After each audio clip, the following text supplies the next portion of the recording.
warahmatullahi wabarakatuh. Perkenalkan, nama saya Safira dengan NIM A32124-124 dari Fakultas Keguruan dan Ilmu Pendidikan Universitas Tadulako. Program Studi Pendidikan Pancasila dan Kewarganegaraan. Baiklah, di sini saya akan membacakan resume dengan mata kuliah Hukum Pidana. Judul resumenya yaitu adalah hapusnya hak penentuan pidana dan eksekusi. Hapus hak dan tuntutan. Yang dituntut mendapatkan abolisi, penghapusan tuntutan pidana yang terpenuhi, yang meminta atau memohon kepada Presiden, dan Presiden meminta pertimbangan kepada DPR. Yang kedua, amnesti. Amnesti, pernyataan ampunan atau penghapusan hukuman. Sudah jatuh vonis yang dibenarkan oleh Presiden. Eksekusi dilakukan oleh jaksa berdasarkan hasil keputusan yang ingkar. Dan adapun salah satu lemahnya penegak hukum adalah kurangnya fasilitas yang ada dalam penegak hukum. Contohnya, lapas untuk anak dan alat pendeteksi kebohongan. Yang ketiga ada gerasi.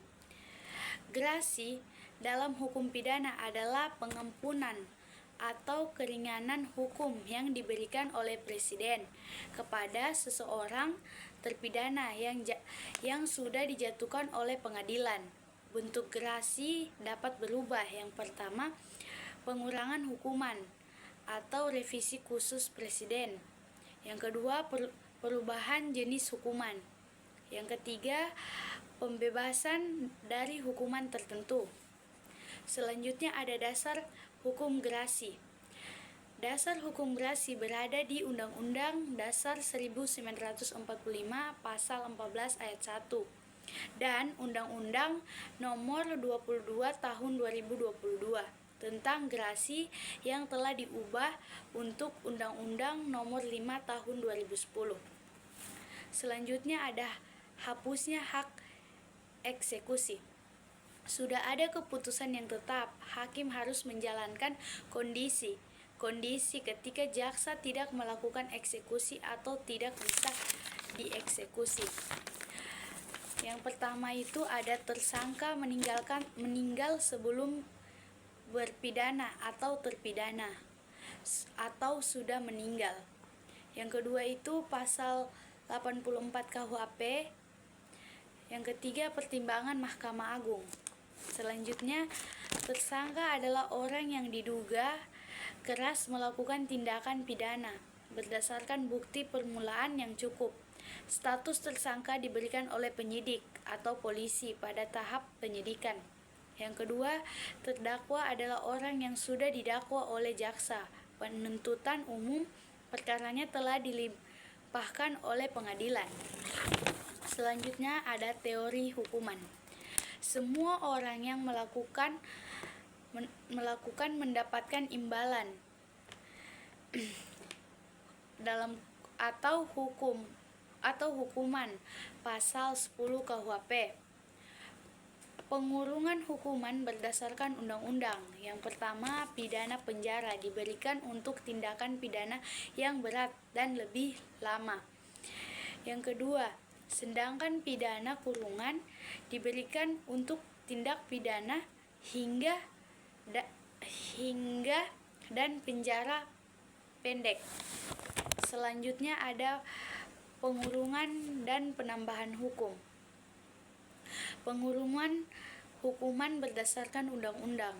Yang pertama, umur yang masih muda atau belum cukup umur.